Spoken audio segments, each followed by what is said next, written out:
로마서 11장까지는 이 율법이 아닌 믿음으로 구원을 받는다는 교리에 대해서 기록되었다면, 이 12장부터는 구원받은 성도가 어떻게 살아야 할지에 대한 내용을 담고 있습니다. 그 핵심은 어제 나눴던 이 12장 1절에 나의 몸을 산제물로 하나님께 드리라 라는 것이었습니다.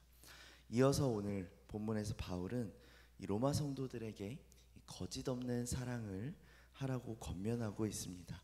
먼저 9절에서 14절을 보면 악한 것을 미워하고 선한 것을 붙들며 형제를 사랑하고 하나님을 부지런히 섬기며 소망을 품고 인내하고 또 성도의 어려움에 동참하며 원수라도 축복하라고 말씀하고 있습니다.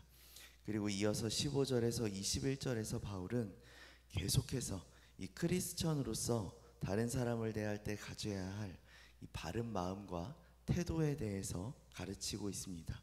성도는 한 마음으로 공감하고 또 교만하지 말며 할 수만 있다면 이 모든 사람들과 평화롭게 지내며 또 원수를 갚기보다는 선으로 악을 이겨야 한다고 교훈하고 있습니다. 그렇다면 오늘 본문에 나타난 하나님은 어떤 분이실까요? 바로 우리의 원수를 대신 갚아주시는 분이십니다. 본문 19절입니다. 내 사랑하는 자들아, 너희가 친히 원수를 갚지 말고 하나님의 진노하심에 맡기라. 기록되었을 때 원수 갚는 것이 내게 있으니 내가 갚으리라 라고 주께서 말씀하시니라. 아멘. 본절에서 바울은 직접 복수하지 말고 하나님의 진노에 맡기라 라고 권하고 있습니다. 19절 본절을 이 원문대로 직역하면 하나님의 진노를 위한 기회를 드리라, 또 진노를 위한 여지를 남겨라 라고 번역할 수 있습니다. 이 하나님의 진노하심이 역사할 수 있는 기회를 마련해 드려야 한다는 것입니다. 사실 하나님은 복수를 갚는 것이 이 자신의 소관임을 분명하게 이미 신명기에서 말씀하셨습니다. 19절 하반절에 이 원수 갚는 일이 내게 있으므로 내가 갚으리라 라는 이 신명기 32장 35절 말씀의 인용과 같이 원수 갚는 일은 하나님의 권한임을 분명하게 이미 하나님께서 말씀하신 것입니다. 그렇습니다. 하나님께서는 우리에게 우리가 직접 복수할 수 있는 권한을 주시지 않았습니다. 오히려 하나님은 복수는 내게 있다, 내가 되갚아 주겠다 라고 말씀하시면서 우리가 복수하려고 해서는 안 됨을 분명하게 말씀하고 계신 것입니다.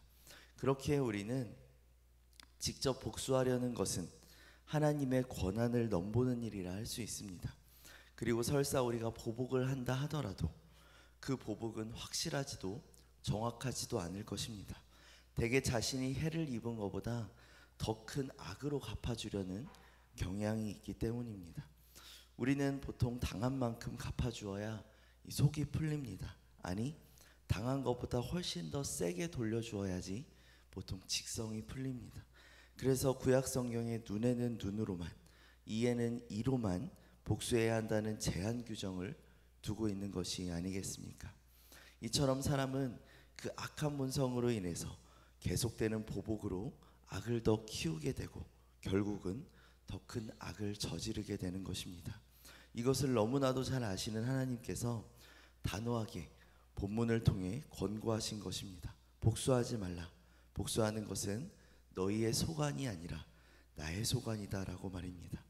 그러므로 우리가 당한 부당하고 억울한 악을 하나님께 돌리시기를 바랍니다.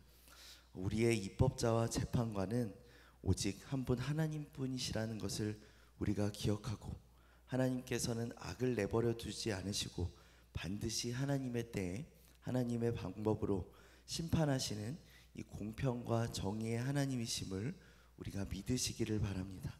그렇게 하나님께 원수 갚는 것을 온전히 맡길 때 우리는 오히려 악을 선으로 이기는 승리를 맛보게 될 것입니다. 그렇다면 오늘 말씀을 통해서 우리는 무엇을 실천해야 할까요? 바로 우리의 형제와 이웃에게 거짓 없는 사랑을, 이 진실한 사랑을 실천해야 합니다. 본문 10절과 13절입니다.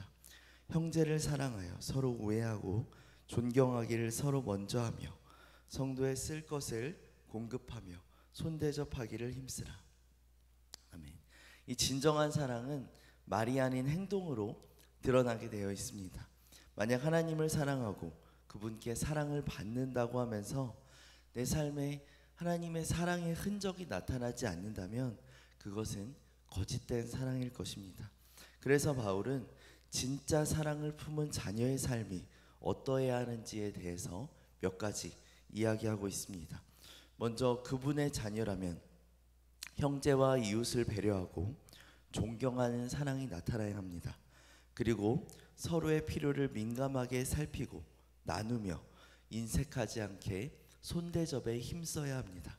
즉 형제와 이웃에 대해서 용납하고 인내하며 섬기고 이 채워주는 사랑과 그분의 선함이 닮은 이 삶이 나타나야 한다는 것입니다. 따라서 우리는 이 우리의 삶을 돌아보면서 요즘 나의 말과 행동이 다르지는 않은지, 그리고 또 나의 형제와 이웃에게 어떤 모습으로 요즘 내가 비춰지고 있는지를 점검해야 할 것입니다. 그리고 무엇보다 다시 한번 우리가 주님께 받은 그 사랑을 알고 깊이 맛보게 해주시기를 우리가 간구하며 나아가야 할 것입니다. 원수된 우리를 위해서 죽으시기까지 보여주신 그 사랑, 그것으로도 부족해서 지금 내 안에 성령으로 함께 하시며 부어주시는 이 사랑을 깨닫고 경험할 때 나도 받은 대로 그 사랑을 흘려보낼 수 있을 줄 믿습니다. 사랑하는 새누리 성도 여러분, 나의 일상 속에서 오늘 바울이 말하는 사랑이 얼마나 나타나고 있는지 삶의 자리를 점검하면서 가까이 가족들에게 또 친구에게 멀리 있는 이웃에게 나는 어떤 사람인지 돌아보기를 바랍니다.